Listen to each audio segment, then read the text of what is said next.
First इसमें कह रहा है कि दो एसेंशियल कैरेक्टरिस्टिक्स बतानी है एक मटेरियल की ताकि वो इलेक्ट्रोमैग्नेट बन जाए।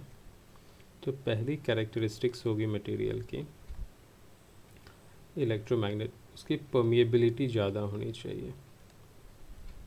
परमिएबिलिटी मतलब म्यू, ये क्या होना चाहिए, जितना ज़्यादा हो उतना बेहतर होगा। ठीक है, तो ये हाई होनी चाहिए। सेकंड जो कैरेक्टरिस्टिक्स हैं जो इम्पोर्टेंट है वो होनी चाहिए low retentivity.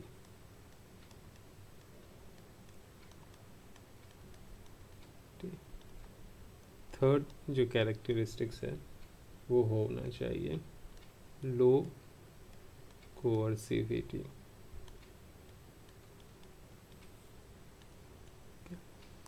Question number 4, mention the two characteristic properties of the material suitable for making core of a transformer। तो ये तीनों होंगे ही होंगे। ओके, ट्रांसफॉर्मर की कोर के लिए एक्स्ट्रा जो हो जाएगी वो हो जाएगी लो हिस्ट्रेसिस लॉस।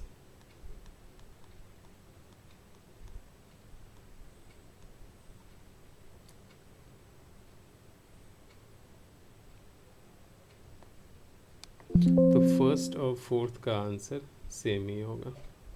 ठीक है, अगर ऐसा सवाल पूछा जाता परमानेंट मैग्नेट फिर क्या करते, तो परमानेंट मैग्नेट के केस में परमानेंट मैग्नेट के केस में रिटेंटिविटी हाई होनी चाहिए, हाई रिटेंटिविटी, और कोअर्सिविटी भी हाई होनी चाहिए, हाई कोअर्सिविटी। परमिएबिलिटी भी हाई होनी चाहिए, ऐसा नहीं कि परमिएबिलिटी लो हो जाएगी, हाई परमिएबिलिटी। ये परमानेंट मैग्नेट का केस है, इलेक्ट्रोमैग्नेट का ये केसेस हैं ये चारों। और ट्रांसफार्मर का जो कोर है वो भी, और ट्रांसफार्मर का जो कोर होता है वो बेसिकली बनती है सॉफ्ट आयरन से, और परमानेंट मैग्नेट जो होती है वो बनती है हार्ड आयरन से यानी स्टील से। नेक्स्ट सवाल, क्वेश्चन नंबर 5, तो कह रहा है write the SI unit of magnetic pole strength, okay, and magnetic dipole moment of a bar magnet. Okay, तो पहले डायपोल मोमेंट देखते हैं। मैग्नेटिक डायपोल मोमेंट को म्यू से भी रिप्रेजेंट करते हैं और स्मॉल m से भी कर सकते हैं, दोनों में से किसी से। और जो डायपोल मोमेंट का फॉर्मूला होता है वो I इंटू ए होता है। ठीक है, तो यहाँ भी मैं लिख रहा हूँ I इंटू ए। करंट की SI यूनिट होती है एम्पियर और एरिया की होती है मीटर स्क्वायर। तो डायपोल मोमेंट की जो हो जाएगी वो हो जाएगी एरिया एम्पियर मीटर स्क्वायर। ठीक है, तो इसकी हो जाएगी एम्पियर मीटर स्क्वायर। और मैग्नेटिक पोल स्ट्रेंथ जो होती है इसकी यूनिट होती है एम्पियर मीटर। ठीक है, तो जब डायपोल मोमेंट को लेंथ से डिवाइड करोगे तो मिलती है पोल स्ट्रेंथ। इसकी जो होती है, क्योंकि जो मैग्नेटिक डायपोल मोमेंट है उसको पोल स्ट्रेंथ, मान लो m स्टार पोल स्ट्रेंथ है, और उसको डिस्टेंस से मल्टीप्लाई करेंगे। कुछ इस तरह से एक बार मैग्नेट है, ये इसकी नॉर्थ पोल हो गई, ये इसकी साउथ पोल हो गई। इसकी पोल स्ट्रेंथ जो है वो m स्टार है, और इनके बीच की जो डिस्टेंस है वो मान लो l है। तो जो डायपोल मोमेंट होगी पोल स्ट्रेंथ के टर्म में वो क्या हो जाएगी, pole strength into l। Okay, ये हो गई डायपोल मोमेंट। तो डायपोल मोमेंट को लेंथ से डिवाइड करोगे यानी म्यू बाय एल, तो क्या मिलेगी? Pole strength. Okay, so mu की यूनिट क्या होती है? एम्पियर मीटर स्क्वायर, और उसको लेंथ की यूनिट से डिवाइड करोगे तो एम्पियर मीटर। तो इसकी आंसर हो जाएगी एम्पियर मीटर। पोल स्ट्रेंथ की हो जाएगी एम्पियर मीटर। यहाँ पे क्वेश्चन नंबर 6 कह रहा है स्टील को प्रेफर करते हैं परमानेंट मैग्नेट बनाने के लिए, क्योंकि स्टील की जो रिटेंटिविटी होती है और कोअर्सिविटी होती है वो हाई होती है, और सॉफ्ट आयरन की रिटेंटिविटी और कोअर्सिविटी जो होती है वो लो होती है। इसका मतलब है सॉफ्ट आयरन आसानी के साथ मैग्नेटाइज्ड और डीमैग्नेटाइज्ड होगा, और स्टील जो है एक बार अगर मैग्नेटाइज्ड होगा तो काफ़ी लंबे ड्यूरेशंस के लिए वो मैग्नेटाइज्ड ही रहेगा। वो डीमैग्नेटाइज्ड करने के लिए ऑपोजिट डायरेक्शंस में करंट फ्लो करवा के करनी पड़ेगी, है ना। लेकिन सॉफ्ट आयरन के केस में जैसे ही आपने स्विच ऑफ किया, जो हमारा सॉफ्ट आयरन है वो डीमैग्नेटाइज्ड हो जाएगा, यानी उसके अंदर मैग्नेटिज्म ना के बराबर रहेंगी। सो अब क्वेश्चन नंबर 8 कह रहा है कि एक बार मैग्नेट है, ओके, इसको कट कर दी जाती है ट्रांसवर्स डायरेक्शंस में इक्वल पार्ट में, तो अब ये दो बार मैग्नेट बन जाएंगे। ओके, तो क्या इसकी पोल स्ट्रेंथ चेंज होगी? नहीं। तो कितनी भी बार कट कर लो पोल स्ट्रेंथ उतनी ही रहेगी। यहाँ पे अगेन नॉर्थ साउथ हो जाएगा और ये नॉर्थ साउथ, पोल स्ट्रेंथ अभी भी सेम रहेगी।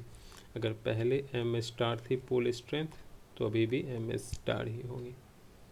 क्या डायपोल मोमेंट चेंज होगा? हाँ, डायपोल मोमेंट चेंज होगा, क्योंकि जो डायपोल मोमेंट है म्यू, वो पोल स्ट्रेंथ इनटू लेंथ होता है एल।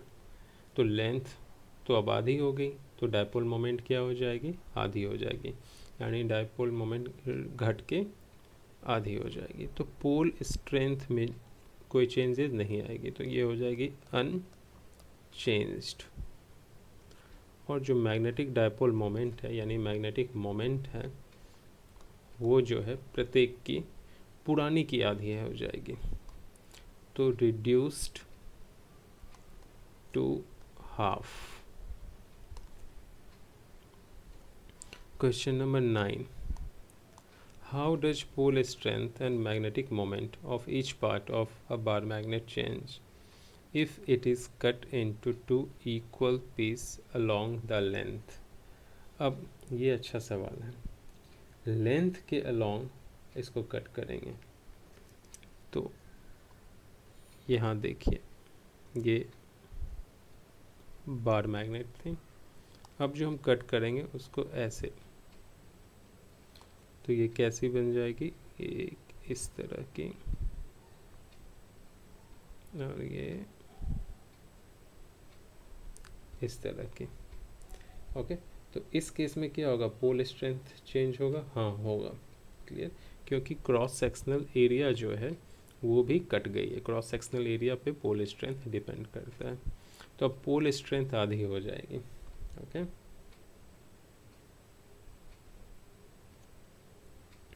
सो इस केस में क्या होगा? पोल स्ट्रेंथ जो होगा reduce to half. Magnetic moment पे क्या इम्पैक्ट आएगा? मैग्नेटिक मोमेंट भी हाफ हो जाएगी, क्योंकि देखो पोल स्ट्रेंथ हाफ हो गई है, लेंथ तो उतनी ही रहेगी, तो जो पुरानी जो थी उसकी आधी हो जाएगी, ठीक है, नई वाली। तो ये भी होगी reduced to half. Question number 11, हमें फिजिकल क्वांटिटी का नाम बताना है जिसकी यूनिट जूल पर टेस्ला है, और बताना है क्या ये वेक्टर क्वांटिटी है या स्केलर क्वांटिटी है। तो देखो मैग्नेटिक मोमेंट के केस में अगर आप जाओगे तो एक ही फॉर्मूला है जिसमें एनर्जी आती है, वो है mu vector dot B vector, है ना, मैग्नेटिक मोमेंट और मैग्नेटिक फील्ड का डॉट प्रोडक्ट। तो यू की एसआई यूनिट क्या होगी, जूल होगी, है ना, और बी की क्या होगी, टेस्ला होगी। तो मैग्नेटिक मोमेंट ही एक ऐसी क्वांटिटी है यानी म्यू जिसकी एसआई यूनिट निकल के क्या आ रही है, जूल पर टेस्ला, और मैग्नेटिक मोमेंट क्या होती है, वेक्टर होती है। तो यहाँ पे इसका आंसर हो जाएगा मैग्नेटिक मोमेंट, और इसको रिप्रेजेंट करते हैं म्यू वेक्टर से या एम वेक्टर से, ठीक है। और क्या ये फैक्टर है या स्केलर है, तो वेक्टर है, ओके, इसलिए यहाँ पे मैंने एरो भी डाला है, लिखने की ज़रूरत नहीं है। अब सवाल है question number 12, which orientation of magnetic dipole in a uniform magnetic field will correspond to stable equilibrium। तो अभी स्टेबल इक्विलिब्रियम समझना पड़ेगा। इक्विलिब्रियम, देखो यहाँ पे मैं एक बार मैग्नेट बना रहा हूँ, ये है साउथ पोल, ये है नॉर्थ पोल। तो मैग्नेटिक डायपोल मोमेंट की डायरेक्शंस ये है साउथ से नॉर्थ, और एक्सटर्नल मैग्नेटिक फील्ड की भी डायरेक्शंस ऐसा ही है, क्लियर। यानी magnetic dipole moment and external जो मैग्नेटिक फील्ड बी हैं उनके बीच एंगल कितनी है, 0 डिग्री, यानी ये दोनों पैरेलल हैं। तो ऐसी सिचुएशंस को हम बोलते हैं स्टेबल इक्विलिब्रियम, ओके। तो कौन सा ओरिएंटेशंस होगी, अगर बार मैग्नेट के फॉर्म में लिखना होगा तो आप लिखोगे जो मैग्नेटिक मोमेंट और मैग्नेटिक फील्ड एक दूसरे के पैरेलल हो, यानी दोनों के बीच में एंगल 0 बन रही हो, ठीक है। सो यहाँ मैं लिख देता हूँ angle between magnetic moment and external magnetic field must be 0, यानी dipole moment, magnetic dipole moment और एक्सटर्नल मैग्नेटिक फील्ड एक दूसरे के पैरेलल होने चाहिए। 13, what should be the orientation of a magnetic dipole in uniform magnetic field so that potential energy is maximum। तो ये जो केस है इसमें पोटेंशियल एनर्जी मिनिमम होगी, क्योंकि फॉर्मूला क्या होता है, minus mu vector dot B vector. तो ये हो जाएगी minus mu B cos 0 degree, मतलब हो गया माइनस म्यू बी, ओके। अब अगर इन दोनों के बीच में 180 डिग्री बने, मतलब मैग्नेटिक फील्ड लाइन राइट से लेफ्ट हो और magnetic dipole moment, sorry, magnetic field left से राइट हो और मैग्नेटिक डायपोल मोमेंट राइट से लेफ्ट हो, यानी इन दोनों के बीच में एंगल 180 डिग्री बने, एंटी पैरेलल हो, ठीक है। तो ये होगी अनस्टेबल इक्विलिब्रियम, और यहाँ एनर्जी सबसे ज़्यादा होगी, कॉस 180 डिग्री की वैल्यू -1 होती है, तो magnetic potential energy mu B हो जाएगी।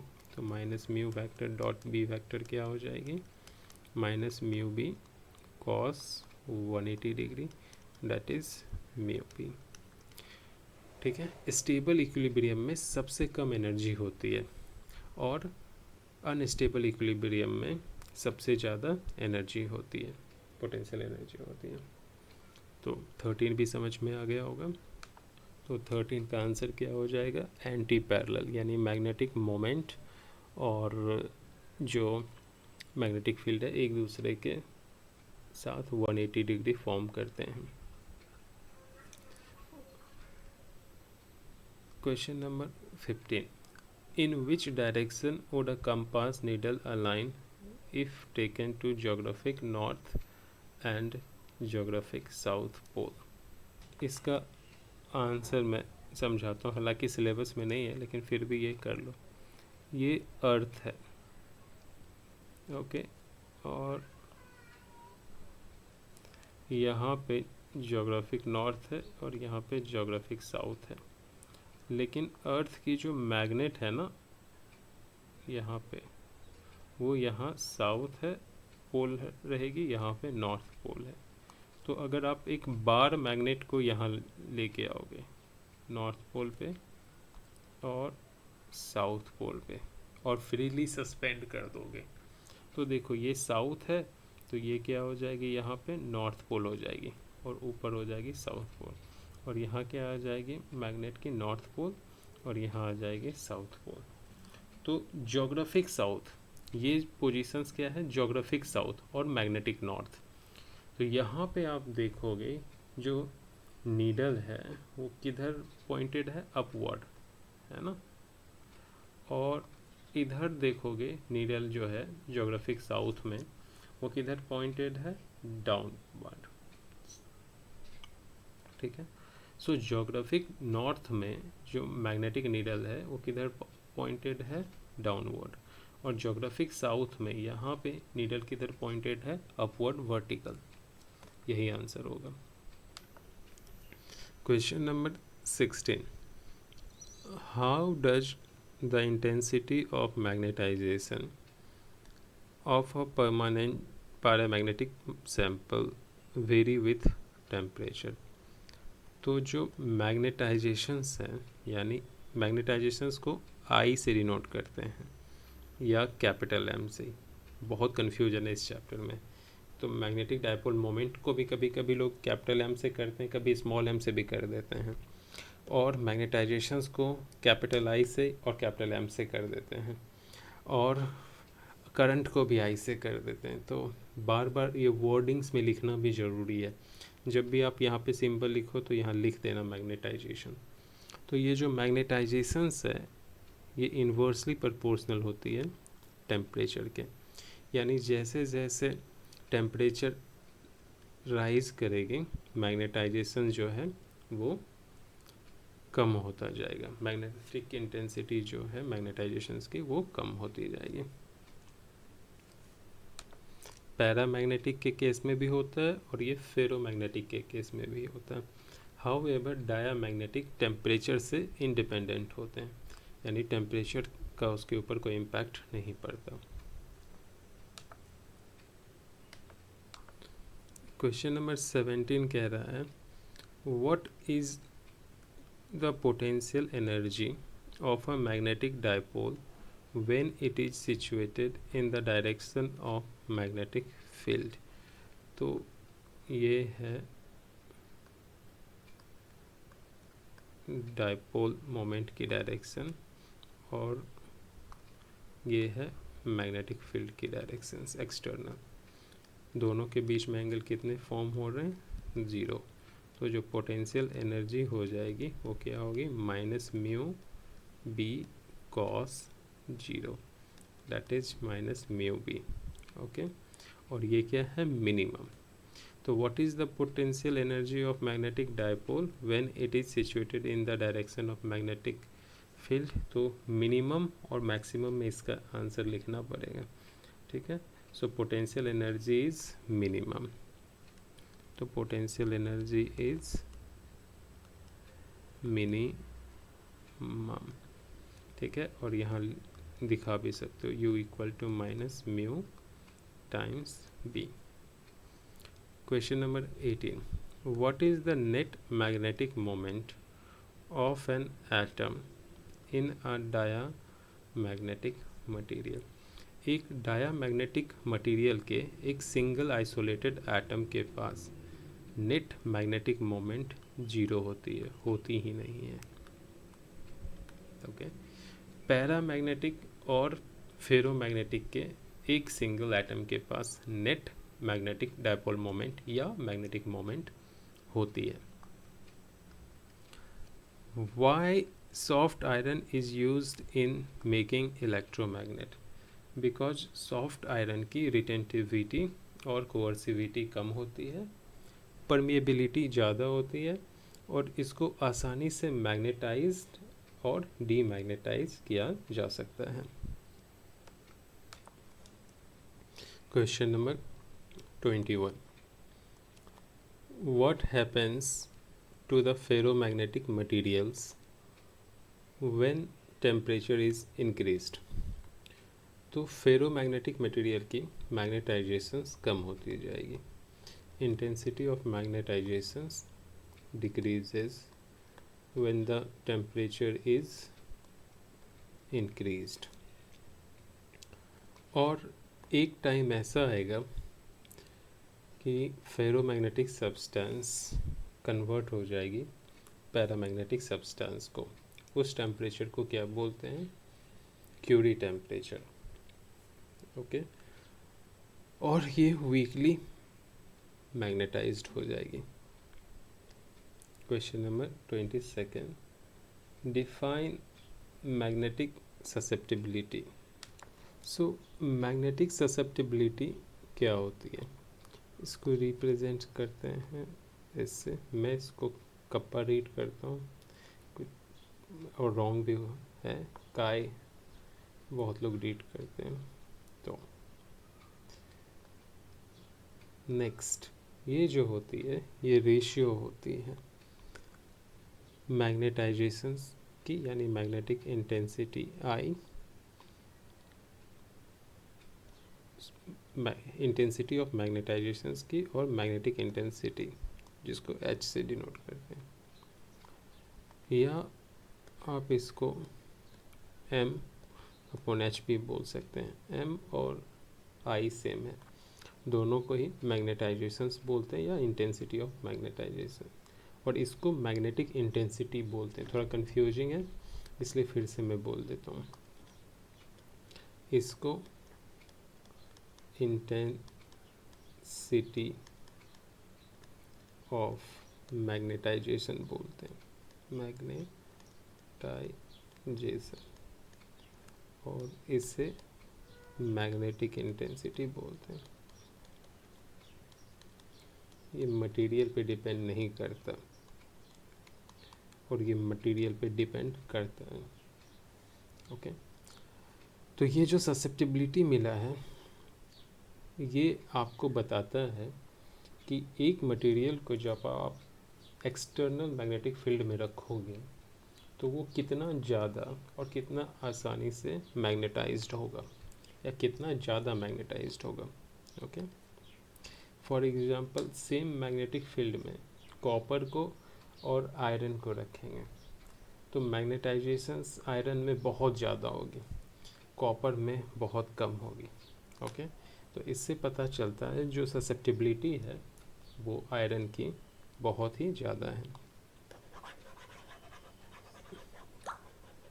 ससेप्टिबिलिटी जो होती है वो डायमेंशनलेस क्वांटिटी है, इसीलिए इसकी यूनिट भी नहीं होगी, सिर्फ नंबर होती है।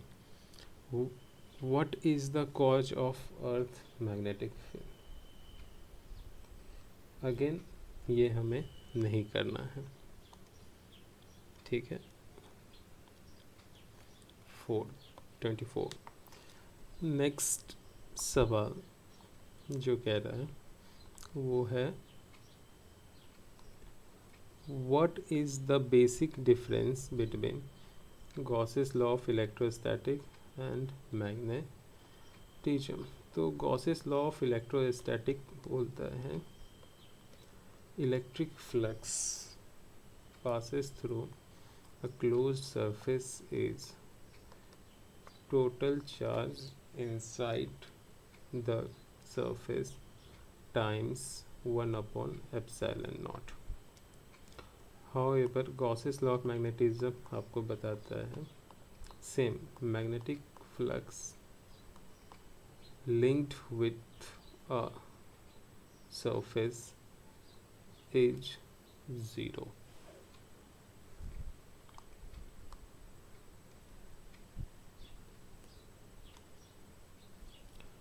Next 25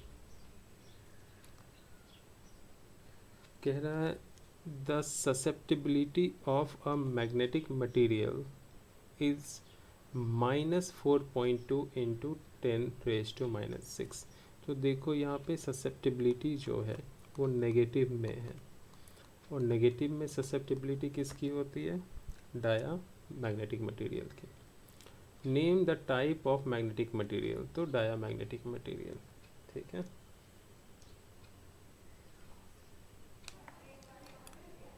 so question number 26, what happens to the magnetic character of a paramagnetic substance when there is increase in temperature?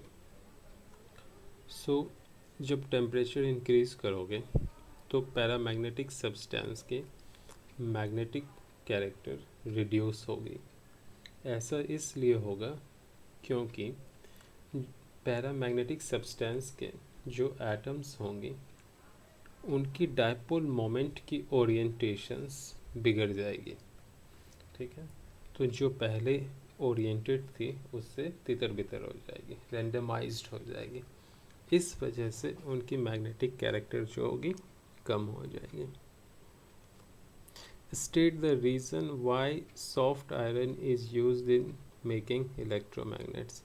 कई बार हो गई, क्यों? क्योंकि सॉफ्ट आयरन की रिटेंटिविटी कम होती है, लो रिटेंटिविटी, लो कोअर्सिविटी, परमिएबिलिटी ज़्यादा होती है। क्वेश्चन नंबर 32, तो इसको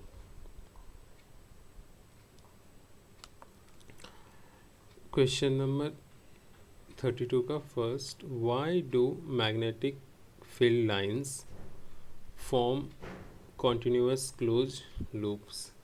देखो, electric field lines positive charge से निकलती है और टर्मिनेट होती है नेगेटिव चार्ज पे। ओके, मैग्नेट में क्या होता है? Magnetic field line north pole से निकलती है, साउथ पोल में जाती है, और मैग्नेट के अंदर साउथ से नॉर्थ में जाती है। ऐसा इसलिए होता है कि मैग्नेट के केस में मोनोपोल नहीं होता। ठीक है, यानी मैग्नेटिक फील्ड के लिए कोई मोनोपोल नहीं होता, जैसे कि इलेक्ट्रोस्टैटिक के केस में एक सिंगल आइसोलेटेड पॉजिटिव और नेगेटिव पॉइंट चार्ज कंसीडर की जाती है। मैग्नेट के केस में या मैग्नेटिक फील्ड के केस में ऐसा कंसीडर नहीं करते, इसीलिए मैग्नेटिक फील्ड लाइंस टर्मिनेट नहीं होती, वो कॉन्टिन्यूअस लूप बनाती है। Second, why are the field lines repelled when diamagnetic materials is placed in external uniform magnetic field. तो इसका कहने का मतलब है, देखो ये यूनिफॉर्म मैग्नेटिक फील्ड है। ओके, अगर इसके अंदर हम एक डायामैग्नेटिक मटेरियल डाल देंगे तो फील्ड लाइन चेंज हो जाएगी। ये वाली लाइन ऐसा हो जाएगी, ये वाली लाइन ऐसा हो जाएगी, रिपल हो जाएगी। ओके, क्लियर है? तो ये कह रहा है कि ये फील्ड लाइन रिपेल क्यों होती है, यूनिफॉर्म फील्ड लाइंस जो हैं, जब आप उसके अंदर डायामैग्नेटिक मटेरियल डालते हो।